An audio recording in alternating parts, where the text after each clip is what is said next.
Right, so recently there was a report regarding the iPhone 15 series losing the physical SIM card slots. Now this was pretty surprising and did seem a little early, but now we have an update regarding this, and that's a fact. We're gonna be losing the SIM card slots with the iPhone 14 series, not the 15. So yes, Apple's plans to go fully with eSIM support has apparently been preponed, and so let's delve into this report, but first, make sure to like and subscribe for the latest Apple news and rumours, and with that being said, let's just talk in. Right, so this tidbit's coming from Mac Rumors, and so yeah, this information should somewhat be legit. So what does the report tell us? Well, some tipster told Mac Rumors that US carriers are preparing for the launch of eSIM-only smartphones, and so to begin this transition, US carriers are allegedly going to start offering iPhone 13 models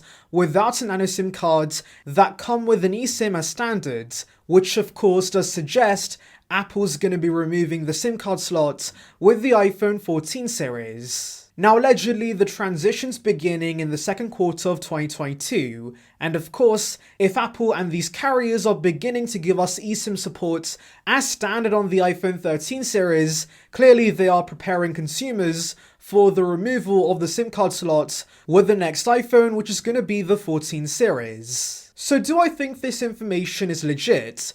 Well, yes, kind of. You see, Apple's always been pretty aggressive when implementing changes to, of course, the iPhone. For example, the headphone jack disappeared overnight, and Apple simply gave us the option of using a dongle or, of course, getting AirPods. And of course, more recently, Apple removed the charger from the box with the iPhone 12 series, and that also was a pretty abrupt change. And so yes, it would not surprise me if Apple forces their consumers to adopt eSIMs for the next iPhone. And for those wondering why Apple wants to remove the physical SIM card slot, it's because Apple ideally wants the iPhone to be completely portless, since of course Apple has always been design focused, and so removing things like the charging port and the SIM card slots will push them towards their portless goal. This is actually very similar to what Apple did with the iPhone 5.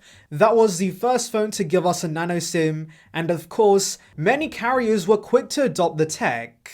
And so much like that, maybe Apple's influence is going to make eSIMs the de facto standard when it comes to SIMs. But of course I did say yes kinda, so let's delve into why I'm still a little unsure about this, and that's regarding eSIM support still not being widely available. You see, unlike the nano SIM that we saw with the iPhone 5, which was a pretty simple transition to be honest, since many of us could just cut our existing micro SIM cards. Whereas of course, eSIM is a completely different standard, and of course it's still not widely supported on a global basis. And so really that's why I'm still unsure, because while I'm sure the US is going to quickly transition to this, I'm sure other countries won't be as quick.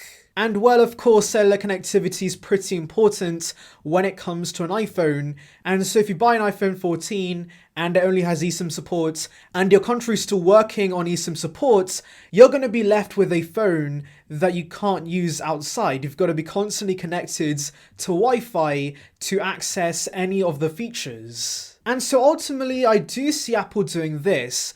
I think for US models, which right now exclusively have millimeter wave, also removes the SIM card slot. But of course, for other regions, Apple still keeps around the physical SIM card slot. But in the coming years, Apple can work with carriers in various countries to make eSIM a global standard, and then of course, we can see global variants also remove the SIM card slot. But I'm pretty sure eSIM support is not going to be a global standard by the time the iPhone 14 releases. But guys, tell me your thoughts in the comments below. Do you think the iPhone 14 series is going to only have eSIM support? Anyways, thank you for watching guys. Make sure to like and subscribe for the latest Apple news and rumours. Check out the video in the card above on details regarding the M2 iPad Pros. And on that note, I'll see you guys in the next one. See ya peeps.